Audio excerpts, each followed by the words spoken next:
Hello, everyone. My name is Jeffrey Perez, and I'm going to be talking about the negative effects of video games in teenagers. Video games are becoming more and more popular every day. Statistics shows that more than 2 billion people play video games globally, and a good percent of those people are teenagers. I consider myself a gamer. I have played for half my life, including most of my teen years. I have grown to love this hobby that I do in my free time. But even for all the love I have for video games and all the good things they bring, like entertainment and learning experiences, video games can have very serious negative effects. There are less children playing sports, musical instruments, or just even going outside these days. One big contributor is video games. Parents, teachers, and scientists alike are getting worried about the amount of time children and teens spend playing these games. It is an indisputable fact that video games can help children develop hand-eye coordination, memory, reflexes, and etc. So how bad can it be? As it turns out, video games can be addictive, they can cause social isolation and behavioral changes in kids. Psychiatrist John Kimberly states that video games can be as addictive as some drugs. In this picture here, we can see a person who is exhausted from so many hours of playing, sometimes playing over sleeping or even eating in some cases. Video game addictions can happen to anyone at any age, but is more common among adolescents. Adolescents that suffer from video game addiction can start to experience poor performance in school. This happens when the students' thoughts are in video games instead of paying attention to the teacher. And when they go home, they skip their homework and go straight to playing. Another effect of video games is the possibility of obesity. These people spend all their free time playing video games instead of playing sports or exercising, and this can cause serious effects on the overall health of the child. Finally, in some serious cases, kids that suffer from video game addiction start to ignore their personal hygiene because they prefer to continue playing over a simple thing like taking a shower or brushing their teeth.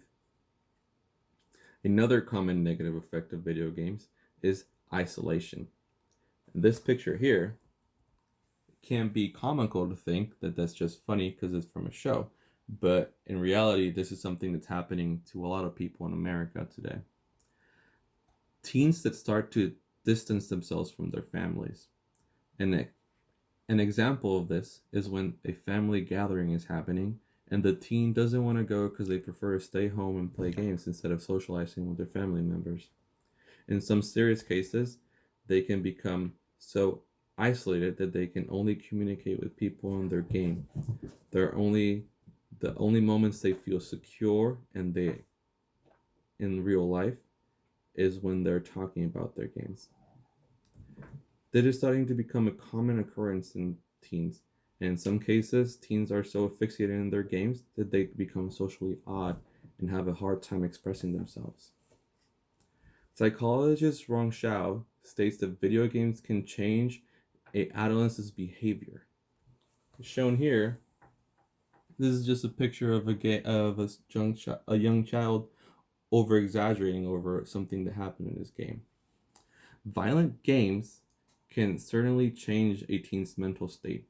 Adolescents that play video games are 5 times more likely to become more violent than non-gamers. When children play violent games, their minds start to acknowledge that these things are normal, thus making players more aggressive. Video games that are meant for adults sometimes show you doing something that are morally wrong, making the child think it's okay to do that in real life as well. In conclusion, video games are not necessarily bad. As you can see here, video games can be a perfectly fun and family activity that everybody can enjoy. But they do have a series of negative effects on teens. Parents should supervise their kids, making sure they don't become addicted to these games. They must control the amount of hours they spend playing and supervise that the game they are playing are appropriate for their age. Also, since video games are becoming more and more popular every day, schools should start to educate kids about the negative effects of video games. This way, when a teen grows up, they will be educated in the potential negative effects of video games. Thank you, everyone. I hope you liked it.